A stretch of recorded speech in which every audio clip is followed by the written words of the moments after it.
Feels awesome being voted in by the fans again. 全明星的投票都是由全世界的粉丝来投出来嘛，所以说投出来我也是很开心。Even though I retired, they voted me back in. I have no choice but to comply with their wishes and go and have a good time. The match I'm looking forward to the most is just EU versus NA match. I think it's quite clear that EU is the better region. 我比较喜欢就是1v1的模式 The 1v1s and seeing who's actually going to make it to the top. If you lose, you don't have any extraneous things about it. It's just you got outplayed. 프로게임 선수랑은 이번에 처음 만나는 거고 이때를 하면 어떤 느낌일지 궁금합니다. I'm looking forward to the assassin game mode. It sounds like it's gonna be a crazy match, to be honest. That match is pretty much going to be like Faker versus everyone. I was looking at the assassins on the game list, and there's some Nidalee and NA Rengar, so I got some options. 我比较期待那个就比较娱乐的，说是好像是2个人用一台机器吗？ Один управляет клавиатурой, другой мышкой. Не знаю, как это будет выглядеть, поэтому для меня это что-то вроде страшного или что-то в этом роде. The marksman mode. Marksman only. No tank items allowed. Hopefully I get to play Quinn, so I can just run around the map. Obviously, it's supposed to be this whole fun event, but I think we're all here to win.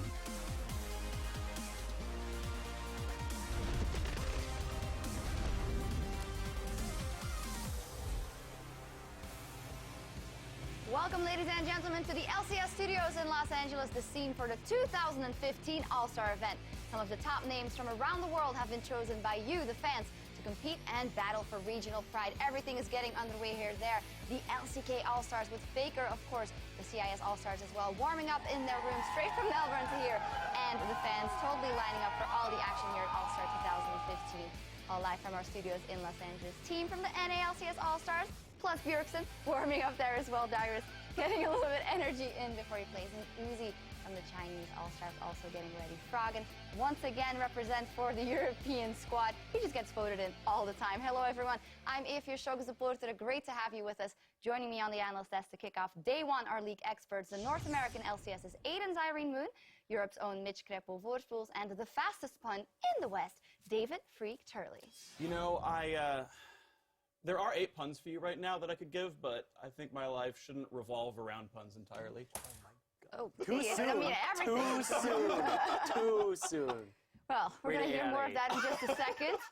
But for now, I do want to introduce the rest of our fully stacked broadcast roster to you. Ringside in the battle arena, Quickshot, The Fish Show, and Kobe, who are gearing up to cast the very first game. And they are joined by our broadcast partners from China and Korea's OGN, who will be beaming out the event to all corners of the globe. And at the 1v1 stage, Pyrotechnics and Stress are standing by as well. Good to have you back, Devin. And right now, we're going to send it over to the always dapper, but a little bit more today, James Dash Patterson in his red carpet finest. Thank you very much, Shocks. I'm standing here on our amazing all-star red carpet next to one of our all-stars, Huni. First of all, thank you very much for joining me, but want to jump into it as this is this big event with some really key names like yourself. What was it like to have been voted in by the fans, and how does it feel to finally be at this venue with the multiple stages and all the game modes that you're about to play? First of all, I would like to say to my fans, thanks for the voting to me. I'm first in Europe region for All-Star on the top role. I'm really happy for that. Just I'm being All-Star and just being here. Really nice stage, and then I saw that really there is a lot of nice fans, and then this city is cool, everything is cool. So I think it's really perfect for me. And everybody's super hyped up about all the different game modes that you will be playing, so I have to ask you, of all of them on the docket for us, which one are you looking forward to the most, and why? I'm looking for 1v1 tournament because it's really easy to get spotlight because it's only 1 and 1. So I would like to against first match is against Prey, but actually I would like to versus Faker, and then I would like to prove that I'm really have that really good mechanical. All right, so you do believe then that you have what it takes to walk away with the 1v1 title? Sure, I'm going. I will try my best, but I'm just nervous. I'm just gonna try my best. Yeah, well, there are a ton of very talented players out here. Lastly, I want to ask you, as a representative of Team Ice, what it's been like to meet the other players on your team, and if you guys have been doing any practicing, how's it been going? Actually, I would like to say we're practicing, but actually we're not. We're just practicing for like solo queue and then get like some duo and then AD carry and bot lane or something like really many practice. And at least for me, I play a lot of solo queue game and then I know what is good champion and dispatch and then they know, of course, they knew that. Speaking of which, champions, which champions do you think are going to be strongest on this patch 5.23? In 5.23, there's a lot of really good champion. For me, actually, I would say it's Queen of it because that champion is really fast, and then in solo queue, even in solo queue, he can kill everyone just go with ulti. So it's really also fun to play. All right, well, there you have it. Maybe looking for a little bit of Quinn. Again, Huni, I want to thank you for joining me here on the red carpet. Before you go take the stage for EU versus NA, of course, I do have to ask this. Is EU going to take that first matchup of the day? EU region. There it is. You're saying that here in NA. I'm not sure how many of the fans are going to agree with you, but once again, Huni, thank you so much for this interview. We're going to throw it back inside to Shox and the desk to get us set up for the rest of the day. I don't know what I'm more startled by, hearing Huni talk again and knowing that we won't be able to interview him for a while in EU, or Dash's hair. But, man, Huni, you gotta love him. Yeah, his English has really improved. Yeah, he should really be on the outside. Yeah, exactly. All memes aside, poor Huni wants to do well in the 1v1 tournament, but if he wins, he'll meet Mad Life in the second round, and then, yeah, game over. Really? I don't know, man. Wow. Supports versus top laner. I think the top laner would have more experience 1v1ing. Like, I realize, like, sometimes you guys are, like, playing Thresh with Targon, so you have to learn to last hit. But, like, one of the win conditions is 100 CS. And, like, every laner out there is going to have a really big advantage. I think junglers are going to suck in this. I agree. As a Just jungler like in regular myself, League of I play Legends, lanes. junglers are the inferior players. We'll see. Also quite interesting from Huni, because when he was over in EU, going, I want to show that EU is stronger than NA. Now he's done that. Now he's moving on to NA, and now he's going to show that EU is stronger than NA, probably, so we'll see what happens. But this event is all about the fans, because you guys, the fans, have been put in charge of the event, and since November the 13th, you have been casting votes online for which players will make up your regional dream teams, and these were then divided up based on their seeding at Worlds. So, blazing a path for Team Fire are players from Korea's LCK, the League Master Series, and the North American LCS, and looking to freeze out the competition is Team Ice, made up of China's LPL, the European LCS, and the winners of the International Wildcard All-Star event from the Commonwealth of Independent States. Looks like a pretty even playing field, Fire and Ice. Yeah, I wonder if the seedings are based on the results from Worlds, because that would explain why NA was listed all the way at the bottom. But overall, I do Battling wildcard where we belong. Exactly, I do like how even the tournament is. Like, at one side you have EU, and then with LPL, right? And then like Korea on the other side, nice regions there. LMS also strong region, and then both wildcard teams at the bottom duking it out, just like you mentioned there. Yeah, I think that'll be fantastic matches overall. No, I got nothing. I just wanted to bask in the sick burn because I have no comebacks right now. Well, it'll be very interesting. And all week, these teams, they will be competing in an array of game modes to bank tournament points. And the team that racks up the most points at the end of the event, they will be crowned our 2015 All-Star champions. And beyond bragging rights, although very important, the 3 winning lineups will bring home a healthy IP boost for their regions. And their victory will be immortalized in an All-Star skin, which you chose to go to Diana. I think we can all be very happy with that. Not as Teemo, okay, but I really wanted Teemo. He is the best champion in all of League of Legends, and the fact that he is not, I voted for Teemo personally, but the fact that Teemo is not the winner is just shameful to everyone out there who plays League of Legends. I voted for Nautilus. Who'd you vote for? Diana. Yep. There we go. Same. Traitor. EU greater than NA. Confirmed it again. Well, in any case, it all kicks off today with Europe versus North America's best. Just like we've been asking for it. Then Korea and China face off in a specialty mode, pick 10. And then there were 14 1 versus 1s starting today with Marin versus Clara. Yeah, let's talk a little bit about those 1 versus 1s. We saw a lot of them over in Melbourne. Kira took the entire thing and brought CIS region here, in fact, but he's up against some interesting people in this one. Yeah, there's a lot of really, really strong players out there. I'm personally excited for the one that you mentioned right at the start there, Clearla versus Marin, because you have, like, 2 of the best players to play League of Legends all year long, and you even have, like, a nice LPL grudge match now that it's been confirmed Marin's going over to LGD, so you've got, like, 2 of the star players from both those rosters, and it's just going to be a whole bunch of fun. I'm very interested to see how far Kira goes. His first matchup is against Dyrus, and then he plays the winner of, if he wins, he plays against Bjergsen or Smurf. But Kira came out with a whole bunch of strategies when he was playing in Melbourne, and he was a guy. 2 strategies, but the thing is his strategies were actually his masteries were actually very adaptive, and he came in with a 1v1 style that was very different than other people who were taking fervor of battle and being very aggressive. So I want to see how far he goes here.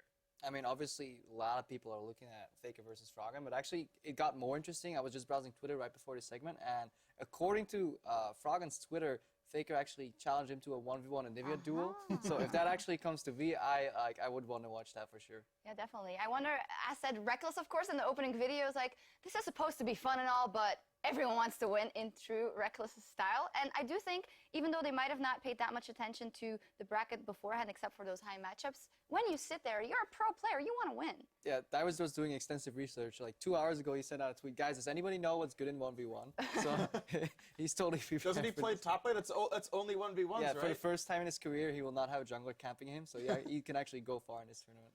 Well, I mean, the thing is, yeah, as far as he wants to just play League of Legends, playing one 8-minute-long game is going to be kind of like his entirety of his career in that.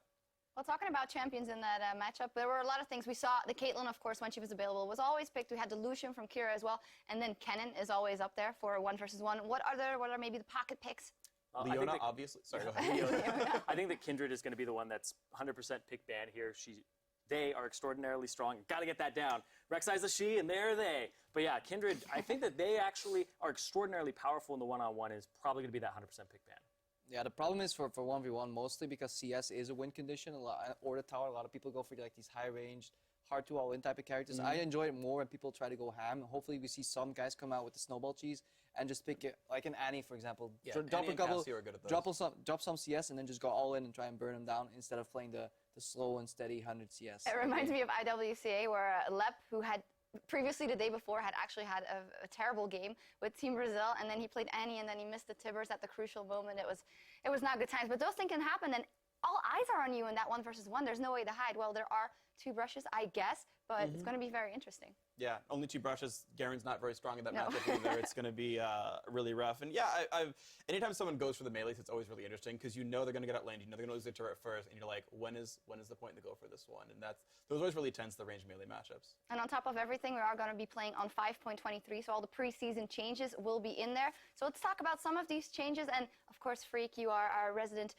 Platinum 80 carat diamond. What diamond? Wow. Oh, sorry, I don't know. I've been flat since season 1 when you couldn't go any higher. Diamond 2. Okay. Yeah.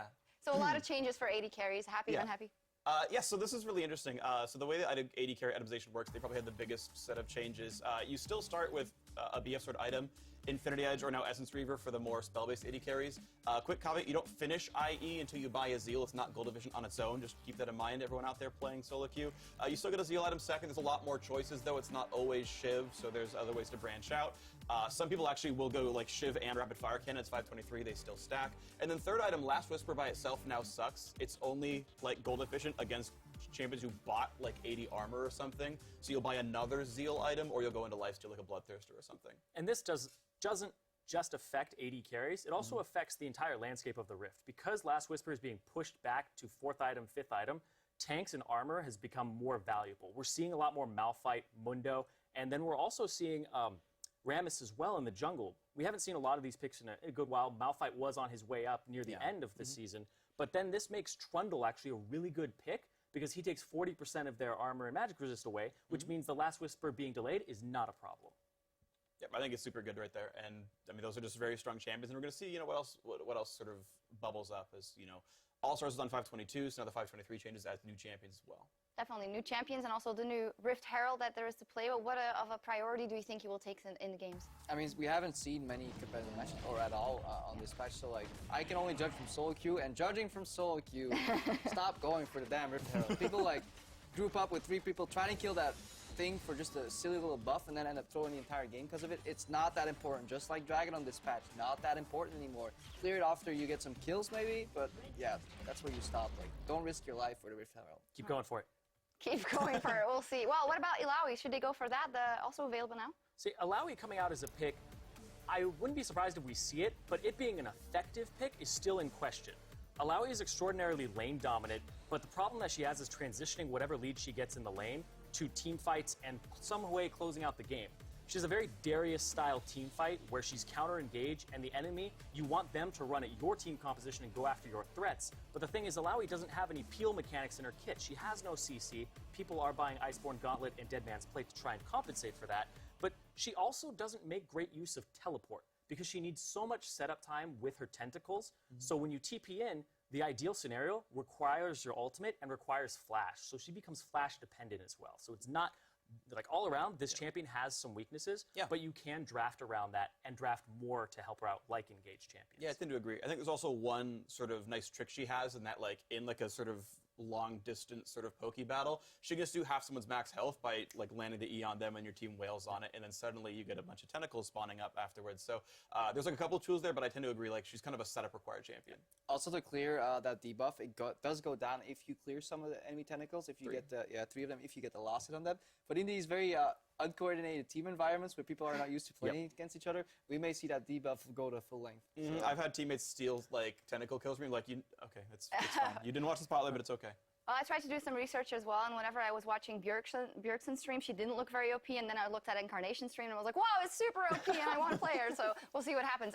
In terms of outside of Illaoi on the preseason patch, this first big tournament after IWCA in Melbourne, we actually have a sample size of the champions that were picked there, at least on top of the jungle once again, and a lot of comps coming out that were very, very similar to what we saw at Worlds, and even before that, even Season 4-ish in some cases. So it's cool seeing the types of champions here, because you have like the champions that were already good back in like Worlds, like Tom Kench, #1 here. You've got like 2 Essence Reaver AD carries, the top for ADs. Like you've still got Gangplank, actually a big beneficiary of Essence Reaver as well. And then you've got not only like the Hyper Tank like the Malphite and the Mundo and whatnot, but you've got a Rage Blade user like Jax, and then Fiora, who's good against tanks with % max health, true damage. So like there's like a nice like mix of champions that like work because of items, work because of the metagame. I'm actually very surprised that Rek'Sai is on that list and Kindred isn't, because Kindred is such a power pick right now that I'm surprised people aren't going for that all the time just to have some dominance in the jungle. And Quinn is now a flex pick between top and jungle, so I think we're going to see Quinn and Kindred both jump onto that list very quickly. Yeah, definitely a couple more champions coming there. The whole support role kind of got changed on that too. Mage supports are a lot stronger, mostly due to Spell Thieves working together with Thunderlord's Decree as your keystone. The poke you can do, like, you have brand support with a single dot over, like damage over time from his passive procs at Thunderlord's. Does not actually. Bard doesn't? Dots don't even count for like really? Okay, yeah. That's why I thought Brand was Blaze broken. does not do anything with Thunderlords. Turns out he was broken anyways. It's really good with reasons. Death Bar Touch, yeah. Okay, but Brand actually sees some play a lot in solo queue anyways, so... And PYL's here. I just got lawyered in that regard. So let's move on to a champion I do know. Bard actually works very well because auto Q procs, all 3 procs, and Thunderlord's Decree. And I want to see more Bard overall. Yeah, and in terms of brand, I actually want to jump back to that for a second, because we are going to see this pick a lot. The Spell Thief's Edge all the way upgraded to Frost Queen's Claim. That is such a great thing for her, for him, because it's a 40% slow for 4 seconds on 2 people. It's an absolutely incredible item. It isn't even that expensive, and if you get that, Brand's going to stun you, going to do a lot of damage to your team as well. Yeah, it's such an annoying item right now. People have to stay grouped because you will get picked off by the Spooky Ghost if you don't respect it at all. Especially in these chaotic games, teams not really have that much synergy. We might see a big bloodbath with mage supports. Hopefully it's a bloodbath and we see some big plays. And throughout the week, we'll also be looking to you to help us wade through the most spectacular jaw-dropping plays from 2015 as you pick the year's biggest, baddest play. And to help us whittle them down, we've got Pulse at the Telestrator. Thank you, Sharks. And that's right, while you'll be picking the world's top play later in the week, we're going to be starting right here in the North American LCS with Double Lift, giving CLG fans a reason to get excited during the summer finals. That's going to be Pobelter going down way too close now for CLG. Triple kill for Turtle, looking for the Quadra, not going to get it that time. It's a triple for Double Lift. He's looking for Bjergsen. That's a Double Lift pentakill! And next, Team Liquid's Phoenix is cool in the face of danger, saying, 4v1 me, bro. They want Phoenix in this turret. Oh, boy. He's pretty strong, though. What's he going to do? Oh, he got 2! He's going to get a triple kill! A quadra kill! An amazing play by Phoenix on Azir! The legacy of Shurima is real! Let's see this again. All right, so they know he has his ult. COG is low. They tried flank from 2 sides. Double with next Smithy takes so much damage. They don't land the Bard CC. Triple Emperor's Defied into a soldier double. And I don't even know what happened to the last guy. Bard died off on the side as well for the 4th kill. Good lord, Phoenix. All hail Azir. And finally, Piglet takes a shot in the dark and bags Team Liquid a Baron steal. They start up the Baron just because Turtle is bottom. You are not late game yet. This is only 26 minutes in. You can't burn through this Baron. An AD carry being bottom. Oh my god, he stole it! Piglet comes up with a big one steal!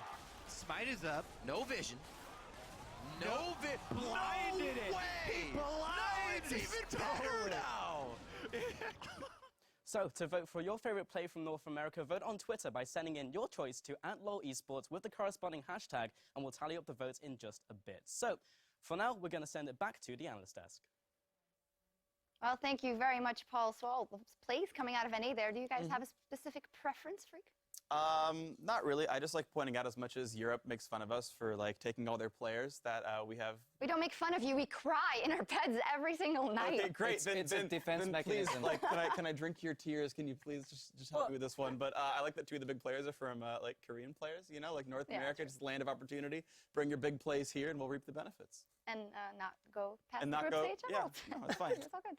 Anyway, Cyrene, do you have a preference? That still hurts a little bit. I like the Phoenix play a lot because when I play Azir, nothing happens. I have no idea how to do anything on that champion, so I'm very impressed by that. Yeah, I have to echo that sentiment. We actually went to some like entry-level training here a couple of weeks ago and played against other riders, and I played a match against a gold level player because wasn't that many high level players. It's like, I'll play Azir, haven't played this champion ever, I'll figure him out.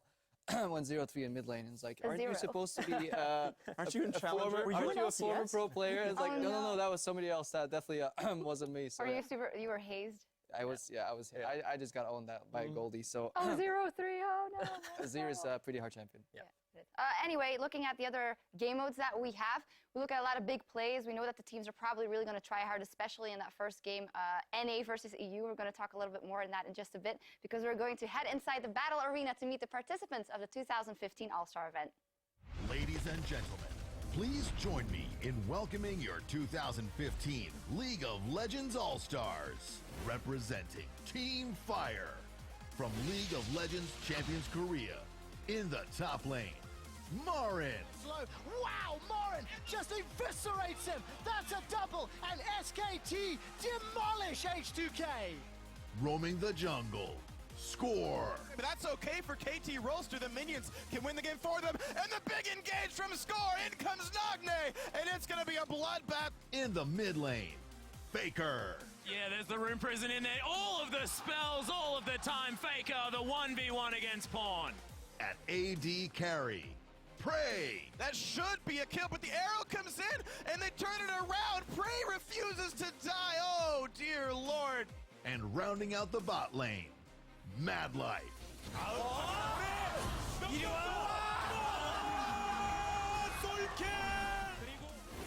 From the League of Legends Master Series, in the top lane, Ziv.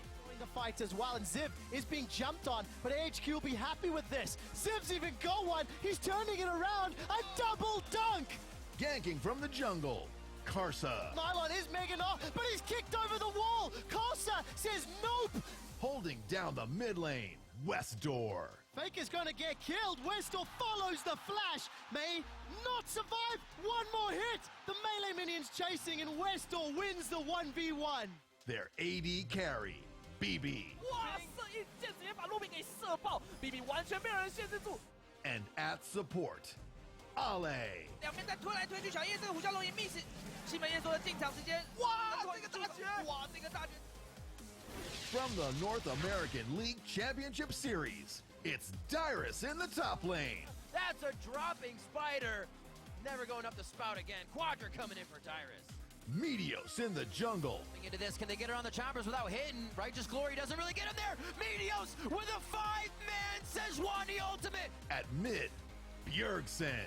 Bjergsen comes in. There's the shuffle. There's the triple. Could that be the quadra? And Bjergsen picks up a beautiful play. At AD carry, Double Lift. There it is. A few more kills for Double Lift on Ash. Is it the last shot? Double Lift gets a pentakill, shutting down Sneaky. And at support, Afro Move.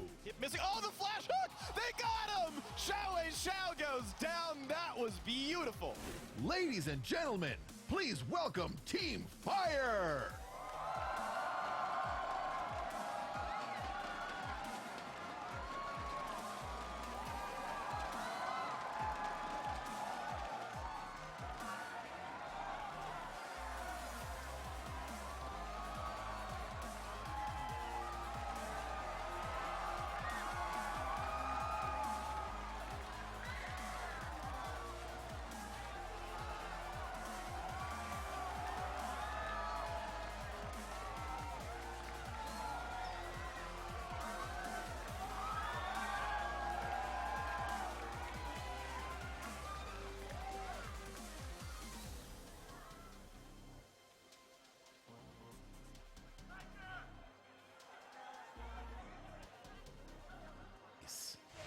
China's League of Legends Pro League. In the top lane, Koro won. Koro running out, dodges the timbers. Oh, he throws the boomerang back and gets himself a kill. Their jungler, Clear Love. Massive CC as Clearlove's gonna dive in. He wants to kill him. The massive ulti though. Double kill for Nunu with the ultimate. In the mid lane, Rookie. Wow. There's the insect. Oh my God.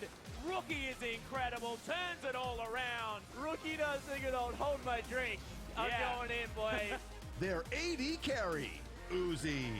Quadra kill for Uzi now. Scratch is getting blacked on. It's a pentakill for Uzi's Bane. And supporting, PYL. The right target is. Oh, another one. Oh my goodness. PYL is a god. From the Commonwealth of Independent States, winners of this year's International Wildcard All-Stars. It's Smurf in the top lane. Oh, Lex gets taken down. Kami gets destroyed. Smurf is gigantic. That's a triple kill. Dimazka in the jungle. Gone towards the wrong turret. Damashke, his 4th kill of the game. In the mid lane, Kira. Saros in a bunch of trouble. Kira with the quadra kill.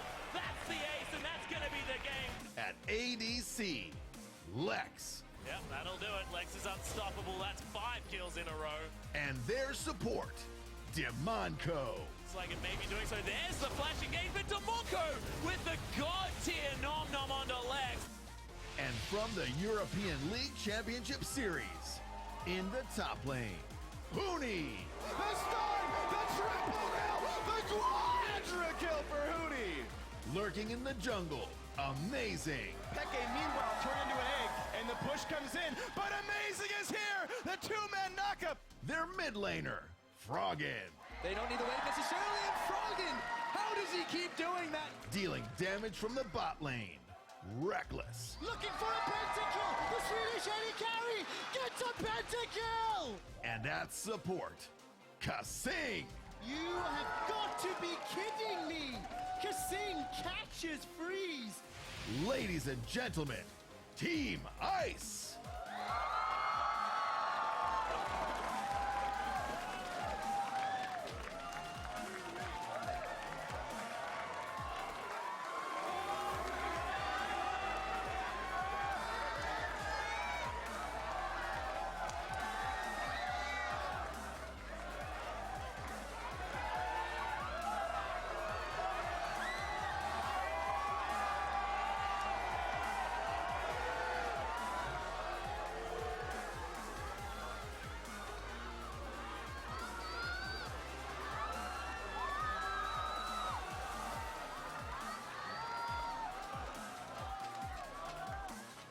Event is always a lot of fun. We see all the superstars from around the world, kind of in a more relaxed setting. After Worlds, they may have forgotten what happened there or tried to remember it very vividly coming back into this one, but it's just so fun. I mean, now that Huni's over in North America, he's never going to go 18-0 in a split again. It's just a stronger region, Crepo. Yeah, I totally agree. Nothing to add there. Well, we'll find out like right now. Is the final spy. He's just like infiltrating EU, stealing all their tactics, bringing them over to glorious He's North our America. secret agent, man. He's going to actually get in there and help us. You just call him a secret agent? No, well, I realized that you could. It sounds. I was going for secret agent, then in my mind I was like, oh, that's cute. That's similar. But now he's going to steal all your wonderful farm for 45 minutes EU strats, and then we're just going to keep getting better.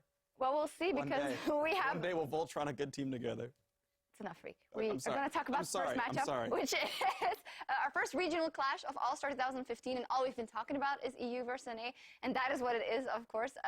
The Battle of the Atlantic, the fan favorites from Europe going up against the fan favorites from America. Very important. It's all fun and games, but there's also points to be gotten. Yeah, definitely some points on the line here. 100 points for best of one. Best of one wins. Later on, the final matches could generate a little more. The fun modes, some of them have 50 points, some of them have 100 points. I think that the multi-keyboard mouse usage mode overall gets you 100 points. The more fun ones, slightly less. So you definitely still want to win those 5v5s overall.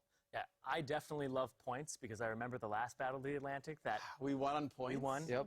And it was great. So I love rules. I love these rules. CIS also loves points because of Kira running through the brackets. Oh, He has yeah. made it When here, one so- person can 1v5 like that and legitimately Yeah, carry a team here, that's cool. That's why I have my eye on him for this 1v1 tournament. I mean, how many people did you have to beat to get through there? Was it actually 1v5 or was he it beat 1v6? 5 people. 1v5? He beat 5 people. Okay, well, that's easy enough. And then in the last day, like 3 in a row or 4 in a row with huge stress, and then a best of 3 to top it all off. So it was a very big effort for him.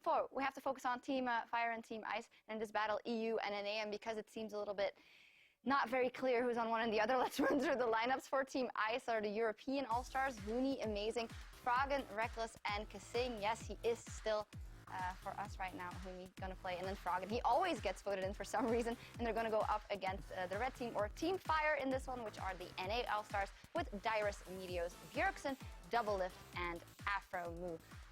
There we go, Team Fire versus Team Ice, Team EU versus Team NA. Or old NA versus new NA, you know.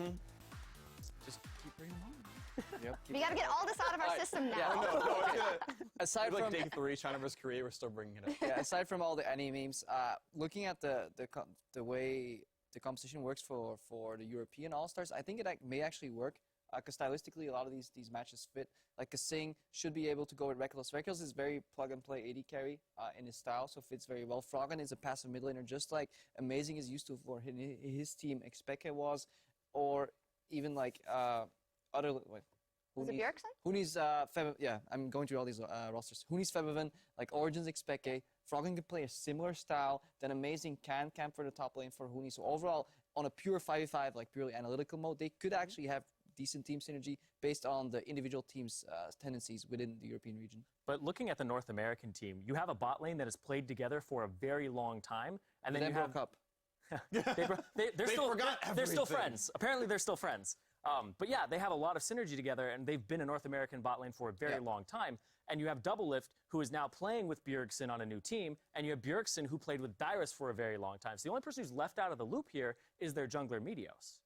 It's weird, like, he's the one guy who actually, like, hasn't been actively playing in the LCS, like, of all these guys, and we're like, no, bring him back out here, and we'll see if Meteos can hold up to Amazing. Yeah, we need to see how like, retirement or just not playing as much anymore affects Meteos and Dyrus. Like, when I saw this roster, including, like, the kind of, like, relationship drift there between Double Lift and Aframu, like, it feels like this roster would have been a lot better, like, 6 or 8 months ago, and may actually be in a slightly weaker version of themselves for this All-Star, so my money's on Europe.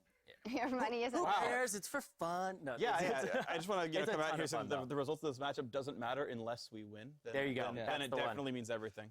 Well, I think the players are going to be... I know that they were playing some 5 versus 5s yesterday, the NA team, to get into the groove. I don't think that turned out very well, though. I don't know if you caught that. You get the troll out of your system early. Yeah. It's team building. You know, you troll around. It's like, hey, Freak, you want to play a bot lane game where you play like 2 melees? And then you build synergy that way. And then you play seriously. But you say the rosters might have been good some months ago. I mean, they're all still very good players, and we know that the players who have retired have been playing a lot of solo queue. It all comes down to that competitive experience. Let's look at 2 guys that have had a lot of competitive experience in the last months. Froggen versus Bjergsen. Oh, what a dream matchup. It's 2 Europeans, but it is still NA versus EU in this one. But it's a fantastic matchup to look at. Different styles as well. Yeah, in true All-Star fashion, I'm hoping for Anivia against Zed again. I'm not sure if that comes true.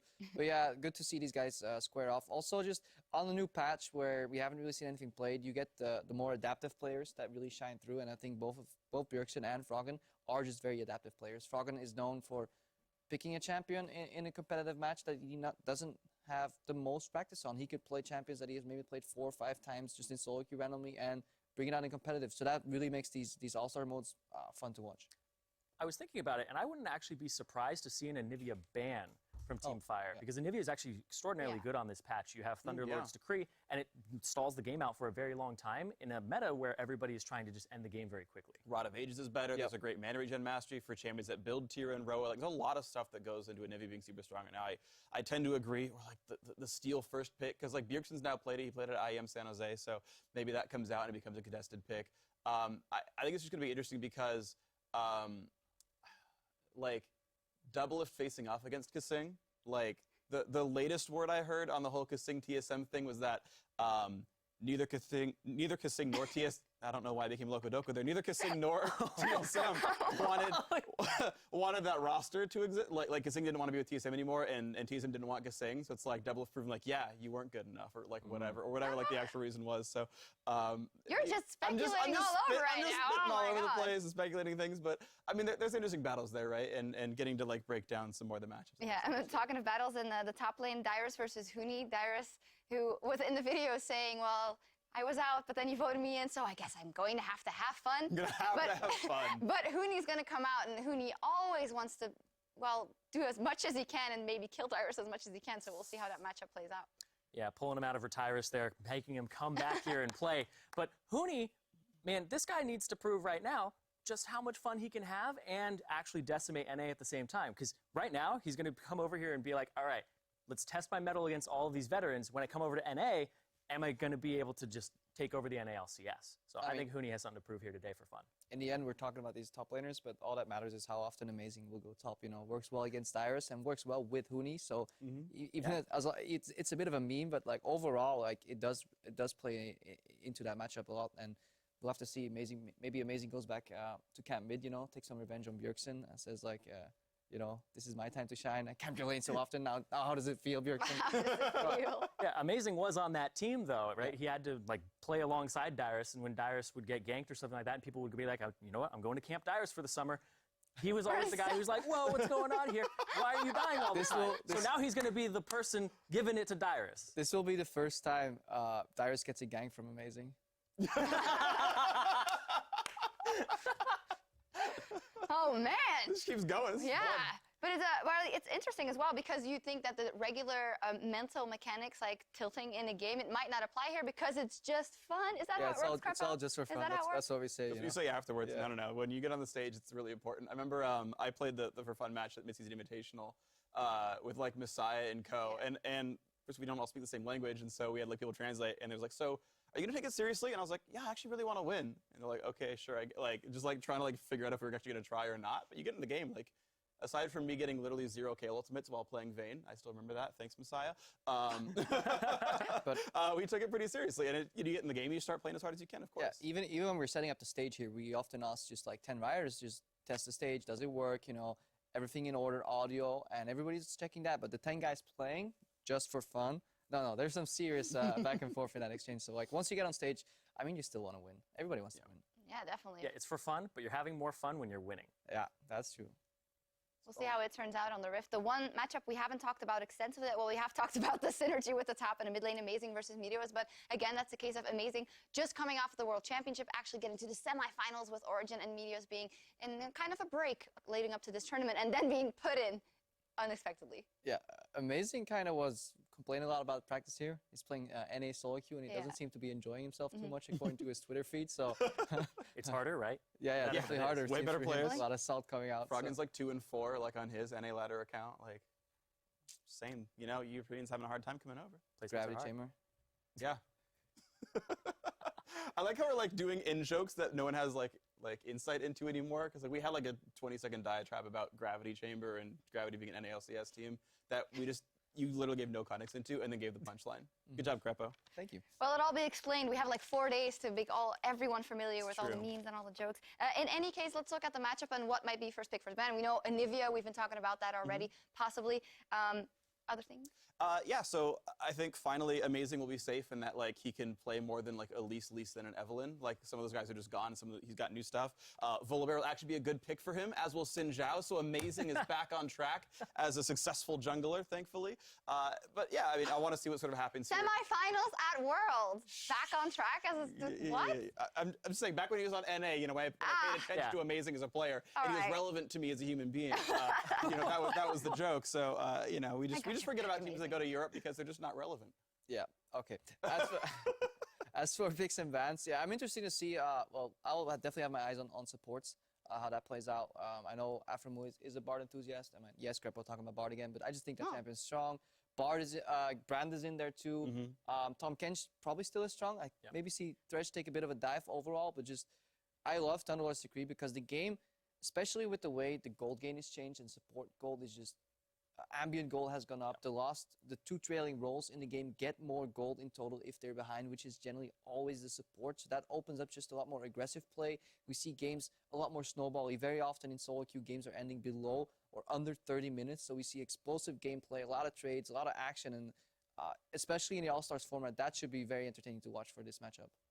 Yeah, we'll see what happens. You were mentioning Tom Kench. You actually saw a lot of play over at IWCA in Melbourne. It was Tom Kench and a lot of Bard also, but also still Alistar, still Morgana, still Thresh. So a lot of options coming in here for supports. Yeah, Morgana even changed because Torment Soul used to be really poor, but now you can actually skill it again because of you learn one rank and then second and a half. It gives you 3 spell thief stacks and Thunderlord's Decree. It's such great poke. And Ilaoi. And then Ilaoi comes up again too, So you think that because she said, I don't know if you will see her, but as support, so annoying to play against. I think her support laning is really weak, personally. I'm not really good, so when I'm up against Ilaoi, I did a game with Riv as support Ilaoi. It didn't go very well. Oh, okay, well. But Riv's a good player. Well, we'll see what happens. We're going to send it down to the game soon, but as we send it down to the battle arena, let's hear what Bjergsen is bringing to this year's All-Star event. There's definitely going to be some EU versus NA rivalry, but I'm just going to go in and probably just do my best to put on a good show for the fans, play some champions that they'd like to watch. I'm not going to go in and play these boring, I need to kind of win champions. That's what I've been doing for a long time, and I'm here to have fun and put on a good show. So, a promise from Bjergsen to not play the boring champions. We'll see. Ladies and gentlemen, welcome to the cast today. It's Quick Shot Kobe DeFish here. We're going to bring you the first match of the day. It is a battle of pride as the semi-finalists from Worlds Europe will be beating the hometown North American squad. The audience, you see, they're supporting this. Be careful what you say. I have a room full of my friends here that will keep you in check. Well, we'll see. We got some claps earlier when we were chanting for Huni and the EU squad. And so we have the microphone, so we will yell the loudest when Europe does well. Right. So we are going to jump into Champion Select for the first game of All-Star 2015.